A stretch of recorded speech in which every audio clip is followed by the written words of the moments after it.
Hello everybody, this is Alfred with the Jedi Hangout, and today is episode 3, and what are we going to be talking about today? Stan Solo Creations. This is a series of custom Star Wars action figures that I only recently found out about. I was watching a video by somebody that I follow, and in their video they had a Bantha that I've never seen before. And then I found out that it is by Stan Solo Creations, who does replicas of the original vintage collections in that style on action figures that were not released by Kenner. And the Bantha was one of them. And I said, I gotta have this. I gotta have one of these. It's like, I can't have a collection without a Bantha.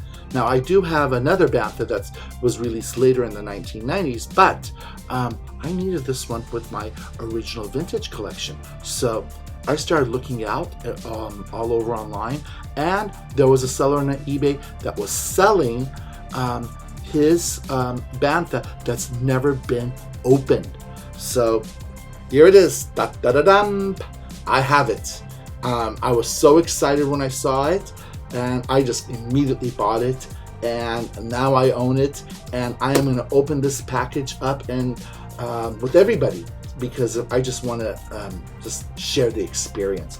Now, along with this, he was also selling the Ubrikkian 9000 land speeder, which is also one of Stan Solo Creations products.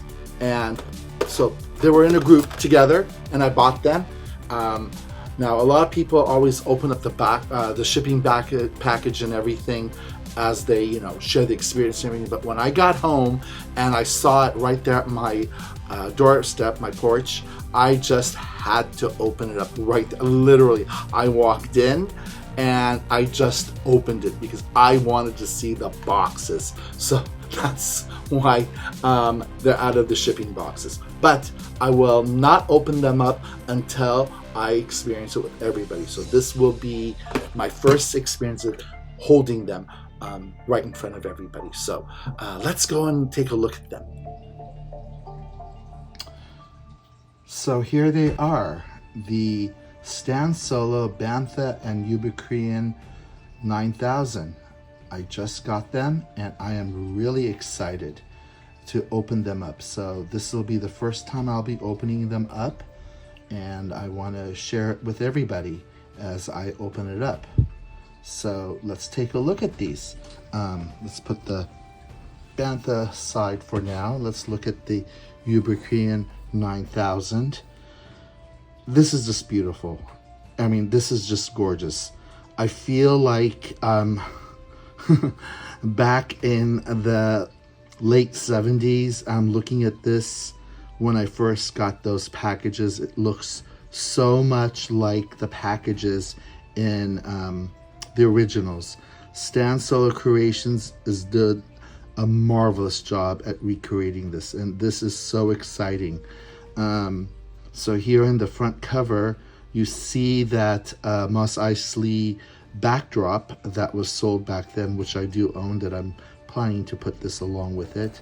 And if you turn it around, you see it actually from the film on the side here. And this is something that has been done with a lot of the packagings back in those days. Let's take a look at the other side. It's the same thing, and it's got the Kenner logo on it, of course. Whenever I see the Kenner logo, I just get this really, really deep feeling, a deep love feeling, because it's like Kenner was like my dream. It was like, it lights me up every time I see anything packaged with Kenner, and of course with the Star Wars logo that's all around it, the original logo with the Luke and Leia on it. And on this side, it's again the from the film. So it's basically that's on those sides. On the top, you see how you can fit the figure into the land speeder. So it says that it's scaled to fit most Star Wars figures. I guess it won't fit the really, really large ones, but obviously Greedo could fit in it because of Greedo's the one that's using it in this packaging. So this is beautiful. So let's go ahead and carefully open this up.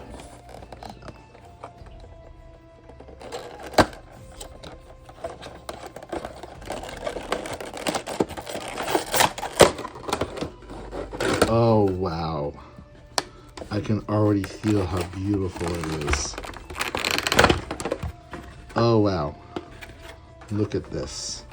It just looks like the one from the film. This is just gorgeous. Let's open it up. Let's see, how does it open up? Ah, there we go. Oh, nice. Oh, it looks like it could fit 2 figures in there. Awesome. And look, inside of here, there's like a little image of, it looks like the cantina on one side. So it's like the little monitor that you can see ahead of you. But of course, that's what probably these are too. You know, the interesting thing is, I never really had a second thought about this. I didn't know it was some kind of a land speeder. I didn't know what it was when I saw it in the film. Let's take a look at the picture again.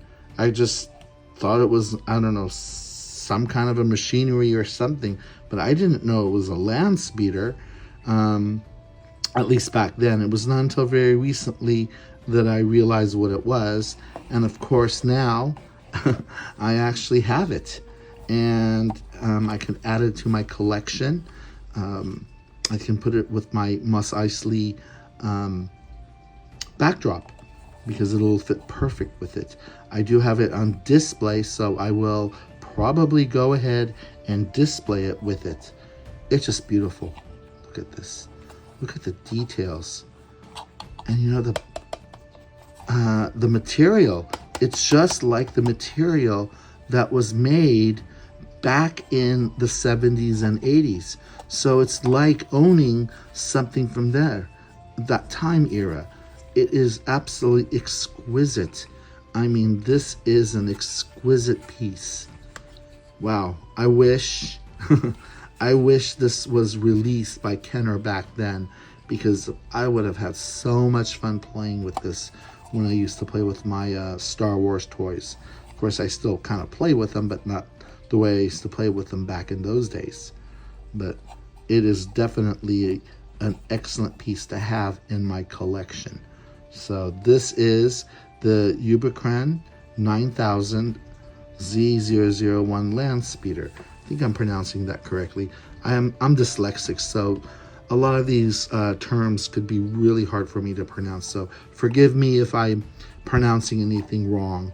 I mean, it's just kind of, that's just the way it is for me, being dyslexic. But anyways, this is a gorgeous piece. I love it a lot. I am so happy that I have it.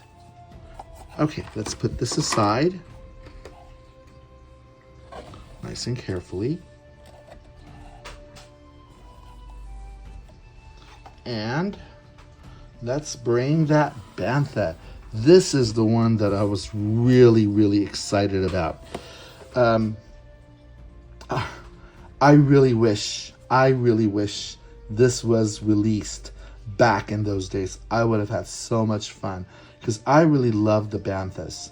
They were just absolutely a great addition. It would have been great to having this back in those days. I do have the Bantha that was created, and it comes with a Tusken Raider back in the 90s, and I'm going to compare both of them because they're obviously very different from one to the other. So I will do a little comparison between the two. Anyways, let's go ahead and look at this package. So on the top of the package, we have the Bantha with a Tusken Raider, or Sand People as they called it back then. And it says action figures not included. Of course, that's always written. And then they have a child playing with it.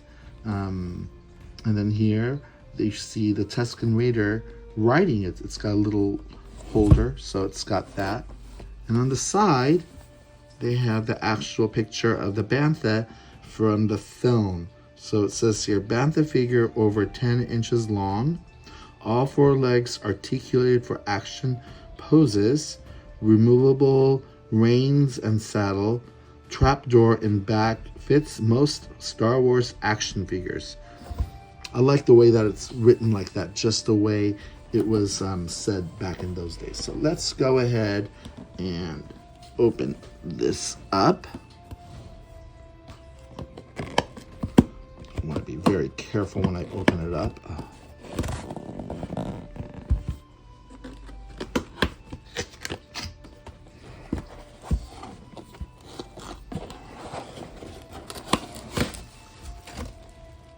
Oh wow, packaged really beautifully. This is a very good packaging. Okay, let's go ahead. Take them out. Wow. Let's move the box out of the way so that we can look at the figure a little bit more in detail.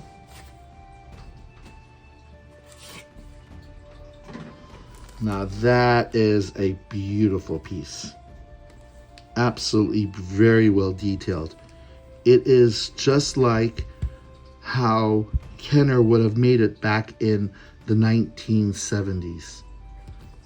It's very well weighted too. It kind of reminds me of Patrol Dewback, because Patrol Dewback was made this way, with where the figure could fit in on the top part over here too. So that is really, really a nice feature. It reminds me of it, but you know what? It is actually feels more durable. It feels a lot more durable than the Patrol Dewback. And look at this. He looks mighty nice. Really nice. Absolutely a beautiful figure. So that is the Stan Solo Creations Bantha.